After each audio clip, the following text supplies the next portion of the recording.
chingamidzai pano pachirongwa papaivapo kare Audiobooks patiri kupfuurira mberi nebhuku redu Rurimi Inyoka chitsauko 12.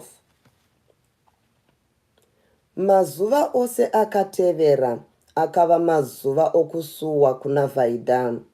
Hongu aifara chaizvo navatigere pamwe naGeorge. George akanga akanganwa zvose zvaakanga afurirwa namai vake kuti ataure kuna Vhaidha. Paakaona kuti akanga atsamwisa Vhaidha, akandokumbira ruregerero, achitsanangura nechokwadi chake chose kuti yakanga isiri mhosva yake. Akanga asingadi kuita zvinhu zvakadaro. Vhaidha akacherechedza kuti George akanga achitaura idi. Naizvozvo akamusunungura, vakatanga kufara vese zvakare.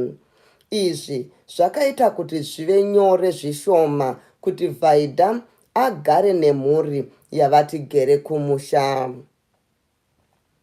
Mazuva mazhinji aiswera naGeorge vachisakura nokuitawo mamwe mabasa, baba namai vachiitawo mamwe.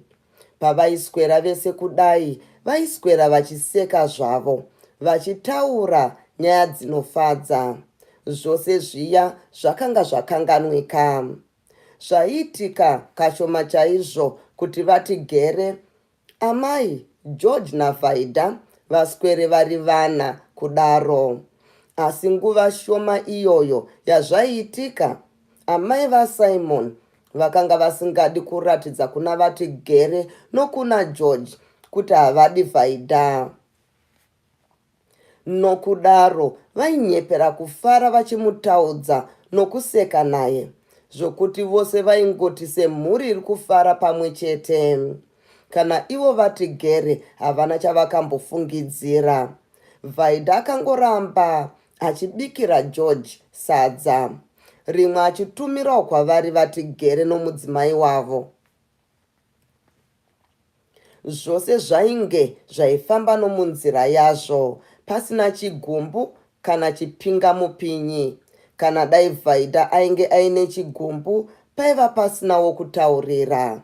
Hazvaimbobvira kuti ataurire baba vatigere kuti ndizvo zvaakanga achiitwa namai. Hazvaibvirazve kunyora tsamba kuna Simon achitaura zvakanga zvichiitwa namai kumusha. Mukadzi haangaduri pachena zvinhu zvakadaro. Akataura anoparadza musha. Nokudaro Vhaidha akanyarara zvake, akakokera nokushinga kuti agare kudakara nguva yechirimo yasvika, apo aizoenda kumurume wake. Asi amai vaSimon vakanga vachiita murwa nepasi. Vhaidha aizviziva zvake. Panguva iyoyi kunzwanana nokushamwaridzana nokufambidzana kwavo naJane namai vake kwakabva kwanyanya zvikuru. Panguva iyo vatigere naGeorge vainge vasipo. Hapana chavakanga vasingaitirwi naJane, zvaiti kuenderwa kutsime kundotsvagirwa huni, kukuyirwa upfu, kubikirwa sadza, kutsvairirwa mumba, kana nepachivanze pese. Izvi zvakanga zvava nyore nokuti Vhaidha akanga ava nemba yake ega. Izvi vaizviitira kufumura Vhaidha kuti agonzi haadi kushandira vamwene. Zvechokwadiwo vanhu vaibvunza, ivo vachingoti, ane basa rake haadi kundibatsira. Iye Vhaidha aiita zvake seasingazvioni. Hazvaibvira kuti Vhaidha abvunze Jane kuti anopindirei mumba mavamwene vake. Vari ivo vaimudaidza. Paibvunzwawo navanhu nazvo, iye aingoti vanonzwanana zvavo. Ko, handiti vaingonzwana kana painge ndisati ndaroorwa? Painge aina mai vaSimon, iye Jane aibva aiyemedzeka kwazvo zvokuda kusvotesa Vhaidha, iye achiita seasiri kuzviona. Nguva yakasvika yavakanga varonga kuti Jane aende kuHarare kuna Simon. Chembere dzinogona kwazvo kugara dzakasungirira mari yadzo dzisingaishandisi kwegore kana makore 2 kana 3. Vasati vatombochata, Simon akapa mai vake madhora 2 kuti vatengese zvavanoda. Madhora iwaya ndiwo akaburitswa ndokupiwa kuna Jane kuti agofambisa. Vakarangana zvose zvavaida, asi vakarayirisa Jane zvikuru kwazvo kuti asataurire vanhu kuti ari kuenda kuna Simon, nekuti vaitya kuti vanhu ava vangazotaurira Vaida.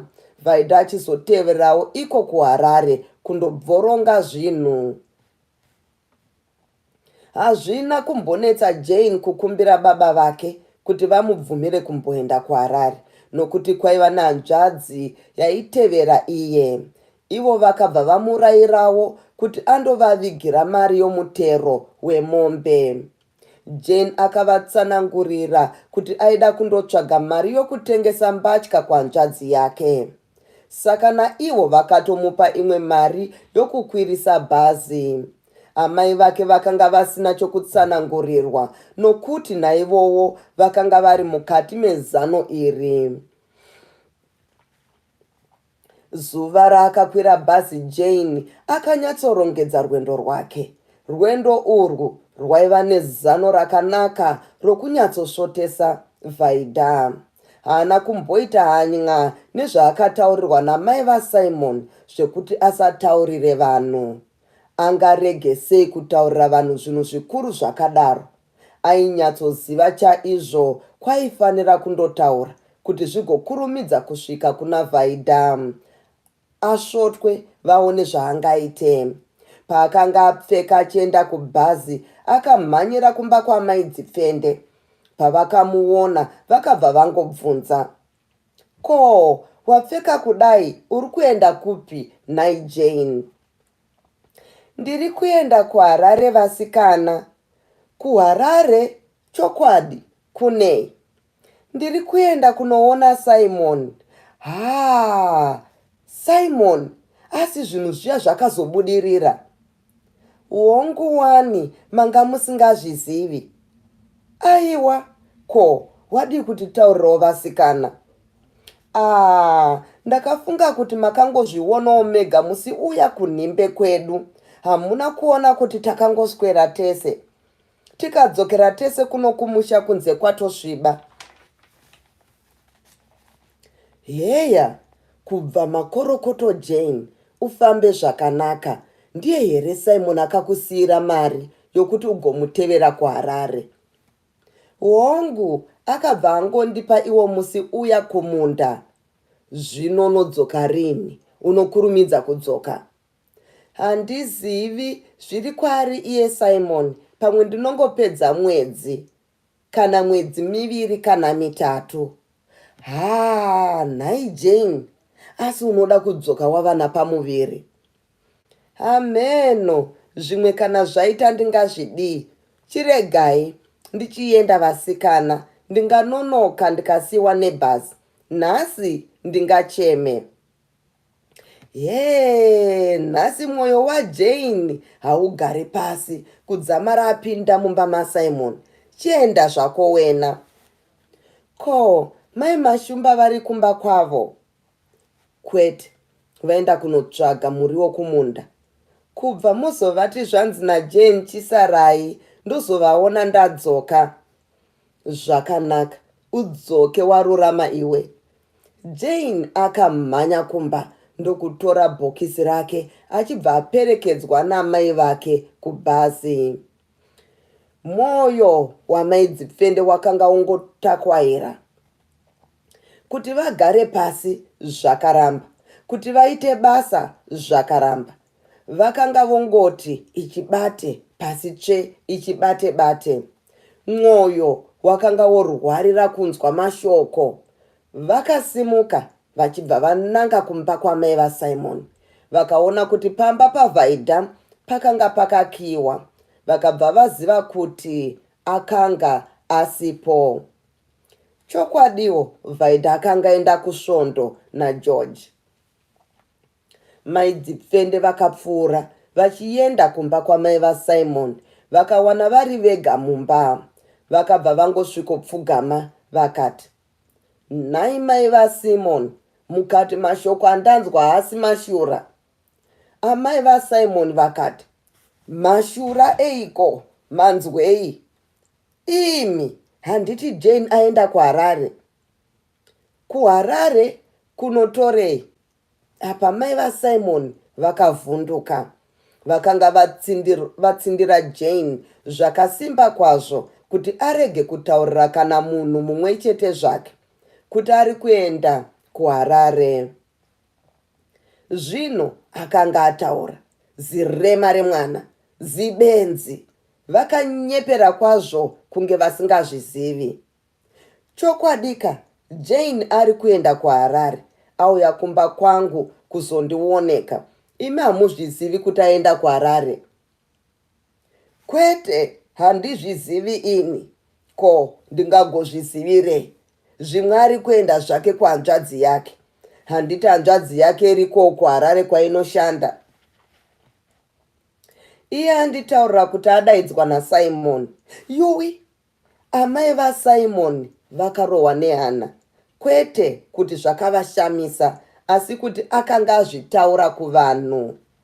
Ngarege kunyepera mwana wangu.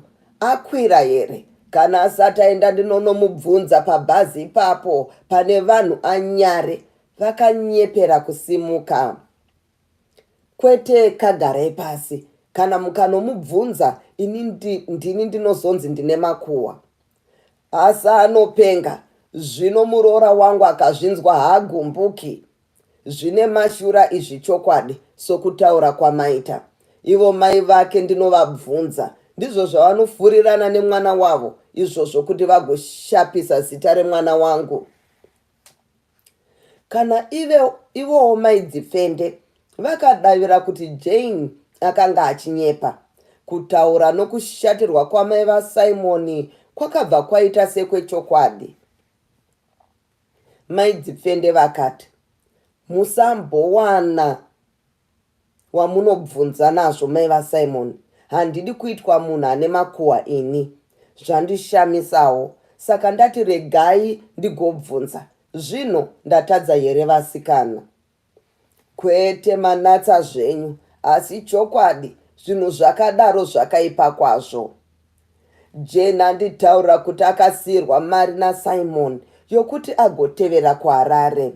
Ataura kuti ari kunogara naSimon. Uye achanogara kuHarare naSimon kwemwedzi 2 kana 3, ozodzoka zvake kuno. Vasikana imi, Jane anonyepereiko achidaro? Iye Simoni chaiye angabva ada kugara naJane, mudzimai wake ari kuno. Hamenoka, zvimwe ari kuda mwana sezvo Vaida asina.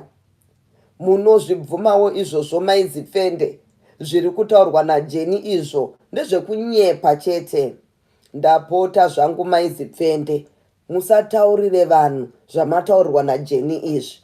Mumusha muno mungamuke mheremhere isina nebasa rose.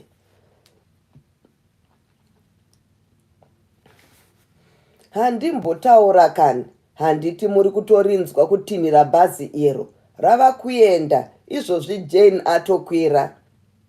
Asi ndinoziva kuti ari kuenda kuhanzvadzi yake, kwete kuna Simon. Haiwa, kubva ndoenda zvangu kumba kwangu. Ndanga ndati ndizobvunza ndinzwe chokwadi. Maita zvenyu vasikana imi, dai manga musina kubvunza. Maingodavira kuti ichokwadi iko kuri kunyepa.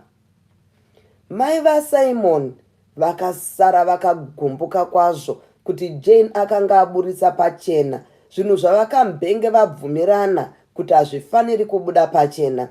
Asi pakanga pasisina chokuita. Vakangofunga chete kuti dai maidzipfende vakangoregera kuzvitaura kuvanhu vazhinji. Pavakabva kumba kwamai vaSimon, Maidzipfende zvechokwadiwo vakanga vasisiri kudavira zvakanga zvataurwa naJane, nokuti amai vaSimon kana dai vainyepera vakanga vakwanisa kuratidza kusamboziva zvakanga zvaitwa naJane. Zvakare vakatokwanisa kuratidza kushatirwa nokushamiswa nazvo. Kana zvavo vakanga vadavira kuti Jane akanga avanyepera, havana kunyatsogutsikana nazvo. Vakaona mai vaJane vopinda mumba mavo vachibva kundoperekedza Jane kubhazi, vachibva vangonanga ikoko. Vapinda vakasvikopfugama vakati, asi muri kubva kunoperekedza Jane kubhazi? Uhongu vakapindirawo amai vaJane, rasimuka zvino zvino. Ko, iye Jane aenda kunodiko kuHarare? Atumwa nababa vake kunopiwa mari yomutero wemombe naTobias kuHarare.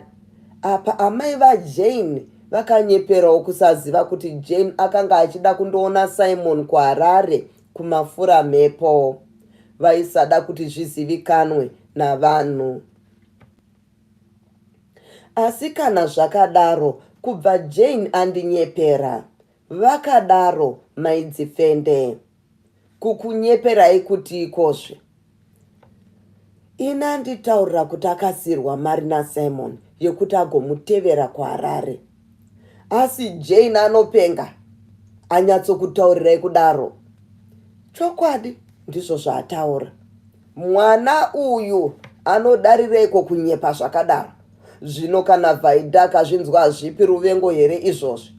Jane tamutuma kuHarare kunopiwa mari yemutero wemombe nahanzvadzi yake Tobias. Zvino ndipo paanotaura zvenhema kwamuri kudaro. Asi kana anga achitamba, kutamba kwakadaro kwakaipa chaizvo. Zvinonzi ndiri kuseka zvangu, nyambisirwa ari kuseka nezvinhu zvine moto nengozi. Chitobvai mazvinyarara imi. Hapana wandinombozvitaurira. Vachitaura kudai izvi, maidzipfende vakatenge vasimuka. Pavakadzokera kumba kwavo, vakangosvikoti garei mai Mashumba vachibva vasvikawo. Mai Mashumba vakati, vasikana, handichapinda. Tarisai muone zuva rava kuda kudoka, ndisati ndaenda kutsime. Chiregai ndichimhanya. Kana neniwo ndichigere kunochera mvura mai Mashumba, rega ndichitorawo chirongo changu tibve tangobatana. Vose vakatora zvirongo zvavo ndokupinda munzira yokutsime. Amai dzipfende vakati, zvanzi naJane chisarai zvenyu, ndozokuonai ndadzoka mushure memwedzi 2 kana 3. Aendepiko? Zvanzi ndichamboenda kuHarare. Kunotorei? Imi zvaJane vasikana, mufunge, anditaurira kuti ndiri kuenda kuna Simon. Aika, haachidaro ari kutevedzera zviya zvatakataura, tichiseka zvedu. Ndinofunga ndizvozvo. Ndabvunza mai vaSimon namai vake. Vese vakati Jane ari kunyepa. Mai vake vataura kuti Jane atumwa nababa vake kunopiwa mari yomutero wemombe naTobias. Kana dai ndirini, ndaingozvionawo chete kuti ari kunyepa kuti adaidzwa naSimon. Chiripo ndechekuti paatumwa kumari yemutero wemombe, abva ati ndazviwanira pano. Ari kuda chete kunoona Simon ikoko, kumafura mhepo kusina anomukanganisa. Zvino iye Vhaidha, zvaakasara kuno, kubva zvichanoitwa kuHarare ikoko, zvine makuva. Vakaseka vese pamwe chete. Iyi ndiyo inonzi nyama iri kunozvikandira mukanwa meshumba. Amai vangu imi, tichabvako taguta. Vakaseka chimwe chikwee. Asika, zvokunyepa zvaita izvo hazvina kunaka. Zvipiko, uko kungoda kutibata kumeso chete, kuti tigofunga kuti ari kudiwa.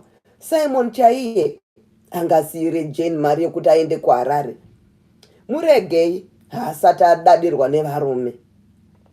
Amaimi, tiri kubva zvedu kumusha nemanga netsvina yedu kunzi toteverawo vana Simon vangojaira kunhuhwirwa namafuta echirungu.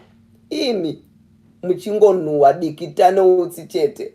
Vakaseka kwazvo ipapo. Ameno togoona. Asi ipapo pakaoma mai Mashumba. Bere haringaregi kudya mbudzi yapinda mubako raro. Aenda kunozvipereka mukanwa mebere. Asika zvimwe zvikara hazvidyi mhuka yakafa yega. Hunzi ndinopedza mwedzi miviri yaakarangana nani. Hatichaona achidzoka svondo rino. Dai achinge atozowana mari yomutero wemombe dzababa vake kuna Tobias, tingatoti aita basa. Ameno tichaona kana achinge adzoka. Yesu ko ndianasiya chirongo ichi pano patsime? Vakabvunza kudaro mai Mashumba.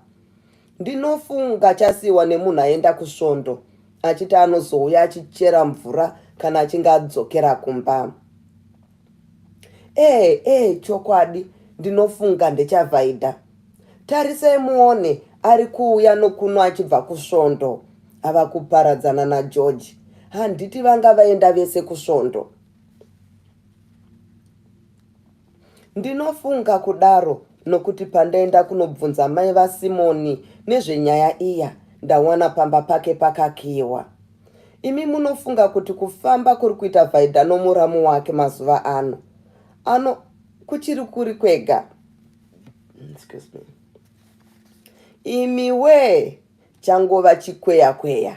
Iye Vhaidha tichambomuonawo here mazuva ano? Vava kungoti kuhuni vese, kusvondo vese, kumunda vese, vachingova vaviri chete. Zvimwe vanotoparadzana vonorara chete. Imi kana iko kunorara ndianangazive kuti vanoparadzana. Zvavanhu vasina vana handina chokwadi nazvo ini. Kana iyewo Simon haana chaanoziva. Angaziye mukadzi asina vana kuno ega. Haazivi kuti anosiyira ngwena. Ko handiti ikoko avingwawo naJane? Vakabvunza mai Mashumba. Ndinoziva zvatichaita mai Mashumba. Ngatimirire Vhaidha pano. Kana asvika tinoda kumufeya chaizvo nerweseri nepasi. Mukutaura kwaachaita tichabva taziva kana zviri izvo zvaari kuita. Tinomufeya seko naimai Sifende. Zviri kwandiri izvo. Rega nditange kutaura naye ini. Muchanzwa pandichataura napo. Mobva mabvumirawo nemi. Achadakara akatitaurirawo kana paine zvaari kuita. Ko ngaachikurumidza kusvika. Ko zvino zvava kunanaira kunge zuva romuchato. Tarisai muonekani kufamba kwari kuita. Kunge ane nhono pasi kunge pari kupisa. Mainhiya muchapfidza mati madini muchigere. Zvechokwadiwo Vhaidha akanga ava kufamba zvishoma kunonovara chaiko. Akanga oti akaita zvinano zvishoma ombomira achitarisa pasi nekumativi ose kunge aiva aine chaitsvaga. Chaakanga ofambira zvishoma kudaro ndechekuti akanga aona kuti mai Mashumba namai Dzipfende vari patsime. Akanga asisadi kusangana kana kuonana nokukurukura namadzimai maviri aya. Akayeuka mazwi akataurwa naSimon zuva raakadzokera kuHarare. Nokudaro Vhaidha akafamba zvishoma achiita kuti vana mai Mashumba namai Dzipfende vambobva patsime, iye agozoenda zvake kundochera mvura. Asi mai Mashumba namai Dzipfende havana kubva patsime. Vakaramba varipo, vakamumirira. Gare akadakara akasvika pedyo. Mai Dzipfende vachibva vadaidzira. Fambisa kani Vhaidha, hauone kuti takakumirira here? Vhaidha akati, ndanga ndisingazivi kuti makandimirira kani vasikana. Ndanga ndichitotsvaga zvangu chipeneti changu chandiri kufungidzira kuti zvimwe ndadonhedza ndichienda kusvondo. kuti uchachiwana imo munzira manga muchingofamba nevanhu umu. Ko kusvondo yanakidza here nhai vasikana? Yanakidza chaizvo, tafara chaizvo kusvondo uko. Manga maenda mese naJoji? Hongu, tanga taenda tese. Asi mazuva ano hamuchamboparadzana. Muramu wako Joji vese nababa vake vanenge vanokuda chaizvo, kunze chete kwavamwene vako. Avo handina chokwadi navo. Vanenge vanotaurisa, vane makuhwa. Zvino vanhu vamakuhwa havana kunaka. Handina mhosva nazvo izvo vasikana, chero ndine murume wangu chete. Mai Mashumba namai Dzipfende vakatsikunyirana maziso. Murume wako wauri kureva ndeupi nhai Vaida? Nhai vasikana, ko munobvunza seiko ndine varume vangani? Vana mai Dzipfende namai Mashumba vakatsikunyirana maziso zvakare. Mai Dzipfende vakati, ko tanzwa kazvawati chero ndine murume wangu chete. Tikashaya kuti uri kureva ani, sezvo Simon ari kuHarare. Iwe uri kuno, tafunga kuti uri kureva murume wainaye kuno. What is this? Okay. Asi chokwadi vasikana, pamwe kutaura kwenyu ndinotadza kukubata. Muri kureva baba munini George here? Kana Simon ari kuHarare, handisisiri mudzimai wake here? Ko, baba munini George ivavo havazi murume here? Handiti munun'una wa Simon, ndizvo zvoka. Kana dai ari munun'una wa Simon, ndiye wandingabva ndati chero ndine murume wangu here vasikana. Mai Mashumba vakati, kwete kani Vaida, uko kuseka zvedu. Ko, iwo uchateverawo kuHarare rini? Inga vamwe vaenda wani? Vamwe vaenda ndivanani? Hausi kuziva kuti Jane akwira bhazi nhasi achienda kuHarare? Yeya, aenda kuhanzvadzi yake. Iwe Vaida iwe, mwana uya anopenga, zvakare anonyepa zvandisati ndamboona. Vakadaro mai Dzipfende. Iwe usambozvitevedzera, tose tinoziva kuti ndezvekunyepa. Mai Mashumba vakati, hamheno zvenyu mai Dzipfende munoda kutaura nyaya dzakadaro. Ini ndinenge ndisingadi ini. Zvinogumburisa mwoyo yevamwe. Vaida akabva angoziva kuti pane zvavakanga vachida kumutaurira, zvakanga zvisina kunaka. Akanga asingafariri kana kuda kuzvinzwa, asi kamwoyo kekuda kuziva kakamutambudza. Uye akacherechedza kuti kana akasaudzwa zvakanga zvaitika, kamwoyo ikako kaizongoramba kachimutambudza kudakara azobvunza rimwe zuva. Nokudaro akabva abvunza, ko, inyaya dzeiko dzamungarambidza mai Dzipfende kunditaurira, muchiti dzingazondigumburisa mwoyo wangu?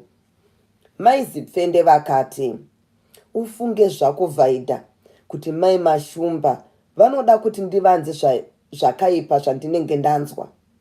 Unoziva Vaida, Jane auya kumba kwangu nhasi masikati, atopfeka zvakanaka nokugezawo. Ini ndambofunga kuti ari kuenda kusvondo. Mai Mashumba ava vanga vaenda kumunda kwavo kunotanha muriwo. Ndashamiswa chaizvo pandanzwa Jane achiti, chisarai zvenyu, ndichamboenda kuHarare. Ndozokuonai ndodzoka mushure momwedzi mumwe chete, kana miviri kana mitatu. Ini ndambobvunza kuti ko, uri kunoti kuHarare? Zvikanzi ndakadaidzwa naSimon. Hunzi akandipa mari zuva renhimbe yedu ratakanga tiri tese kumunda, yokuti ndigozotevera kuHarare kana iye aenda. Ndiri kunogara naye. Ini ndikati, uri kutaura chokwadi here Jane? Iye akati, ndiri kutaura chokwadi. Vaida haachambodiwa naSimon kana namai vake, saka ndava kutoenda. Ini ndikati, heya, Ko, zvino zvauri kunogara naye usina kuroorwa, hautyi here kuuya wava napamuviri pomurume womuridzi? Zvikanzi handina mhosva nazvo, zvino ndingazvidii kana zvaitika? Kana zvikange zvaitika, anobva angondiroora sokuvimbisa kwaakandiita kunhimbe musi uya. Ipapa akabva andioneka ndokutaura kuti ndigoti kuna mai Mashumba, zvanzi chisarai kana vazodzoka kumunda. Abva aperekedzwa kubhazi namai vake. Vhaidha akashaya chokutaura, akangoramba akati ndee kutarisa pasi achifunga zvokuita. Mai Mashumba ndivo vakati, asi ndezvekunyepa chete, Simon haangamboita zvinhu zvakadaro. Ko imi maizipfende, pamanobvunza amai vaSimon vati kudini? Amai vaSimon vashamisika kwazvo kunzwa kuti Jane ari kuenda kuHarare. Ivo mai vaJane vati pamavabvunza nhai maidzipfende. Amai vaJane vashatirwa, vashamiswawo nokugumburiswa nazvo. Vataura kuti mwana wavo anga achinyepa. Vati Jane atumwa nababa vake kundopiwa mari yomutero wemombe nehanzvadzi yake Tobias. Zvino hamuoni Jane ari kunyepa uyu? Vakadaro mai Mashumba, asi zvaingova zvomunhu aida kuruma achifuridzira segonzo. Vhaidha akambenga anyerere, asi zvino akabva abvunza, ko, zvino ndingaiteiko nezvinhu zvakadai, nai vasikana? Nhamo yangu ini veduwe. Maidzipfende vakati, zvaungaite zvizhinji kwazvo Vhaidha. Kana uchida, tevera ikoko kuHarare mangwana chaiye. Ndiriseni ndaisvikomutema-tema nepoto nemigoti. Haizombokunhuhwidza zvakare. Rwana runofambira varume vevanhu kunge vakomana. Harutsvagiwo vakomana varwo kana rwine chitsina kana chinzvi. Harutambirwe zvingwengwengwe munyama ukabva. Kana zvaramba, ngarwupfeka zvarwo rwakadaro, tigorwusungirira gonzo kumusana kana toruviga. Mai Mashumba vakati, asiwo vasikana, zvokutevera murume munzira yakadaro, uchinorwisa vamwe pamusana peshanje, ini handizvidi. Zvinosvoresa izvi. Pamwe munhu anofumuka nazvo, ndiwo unotozosvorwa navanhu uchinzi unopenga, unoda kuswera wakanamatirana nomurume. Regai zvakadaro mugoona pazvinogumira. Zvinozongopera zvega, tingadaro zvedu iyesu kuno, asika zvatiri kuno, ivo varume vedu variko kuHarare. Tinoziva zvavari kuswera vachiita nefambidzoko. Pamwe ivo ndio vanotova nyanzvi dzazvo, isu tichirayira vamwe kuita shanje yakaipa. Pamwe inodzokera iwe muridzi wayo. Ichidzokera chii? Ndinenge ndichiita shanje nomurume wangu. Kana ari wangu ndewangu, handidi kuona mumwe achiswedera paari. Vana maidzipfende. Pamwe iye wenyu ndiye ari kutonanaidzana nomumwewo iye zvino tiri pano kudai.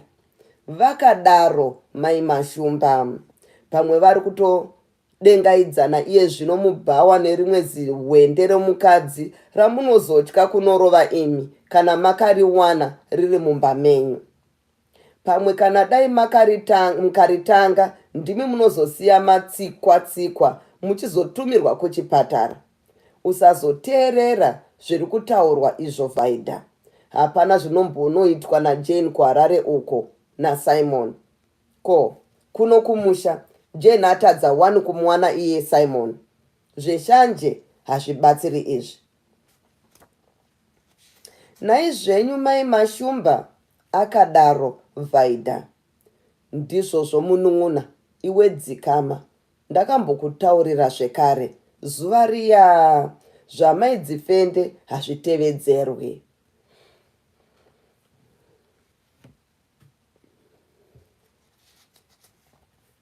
Maidzipfende vakati, asi chokwadi ndiriseni, handinzwarwo. Kana akabuda mumba, neni ndabudawo.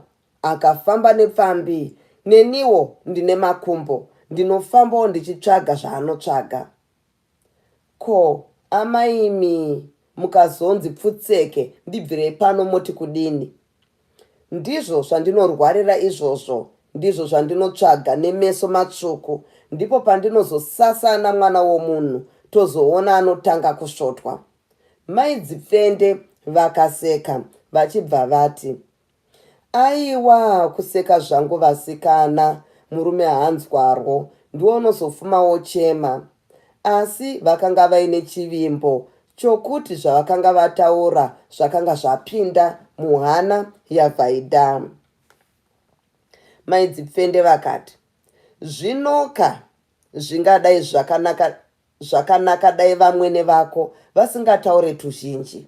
Vamwene vako vaya vanotaurisa, vachireva tusingaperi. Ko, vanotiiko nhai vasikana? Maidzipfende vakatarisa kuna mai Mashumba vakati, ndinofunga kana mai Mashumba vakanzwawo zvandakanzwa ini. Mai Mashumba vakabvumawo vakati, ini ndakangonzwa zvokuti iwe Vhaidha nomurume wako navamwene vako navatigere makaenda kun'anga kwaMugandani. Makazvinzwa? Ko, makazvinzwa nani? Ini ndakataurirwa namai vaJane, ndikazotaurirwazve kudaro naiye Jane. Maidzipfende vakati, kana neniwo ndo vakanditaurira vose vari vaviri, asi zvakangofamba nenyika yose. Ndakazonzwawo zvongotaurwa navanhu vazhinji, kana nevekure. Handizvo here mai Mashumba? Hapana singazvizivikani Maidzipfende. Zvakafamba kwese kwese, asi pazvakasvika mberi zvakanga zvava nezvizukuru mukati. Mwoyo waVhaidha wakavhunduka, akatadza kuwana chokufunga nezvinhu zvakadai, kuti nyika yose izive zviya zvakataurwa naMugandani. Ko, zvino angafambe sei pana vanhu? Yeya, izvi aingofamba zvake nyika yose ichisara yomukwenya gotsi iye apfuura. Akabvunza, ko zvino zvinonzi takanonzi kudiko naMugandani? Vhaidha akabvunza mubvunzo uyu nezwi raiva kure kure kunga akanga achirota. Maidzipfende vakati, Vhaidha, pakutanga chaipo zvainzi makaenda kun'anga kwaMugandani, iwe ukanzi wakanga wapfimbwa nomumwe mukomana wawakazoramba uchida Simon.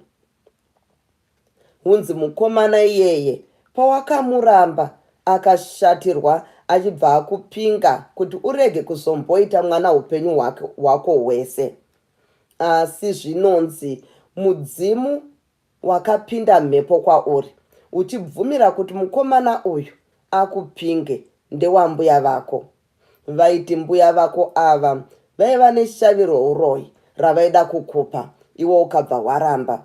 Ivo ndokushatirwa vachibva vabvuma kuti mukomana uyu akupinge. Ndizvo zvaitaurwa pakutanga izvozvo.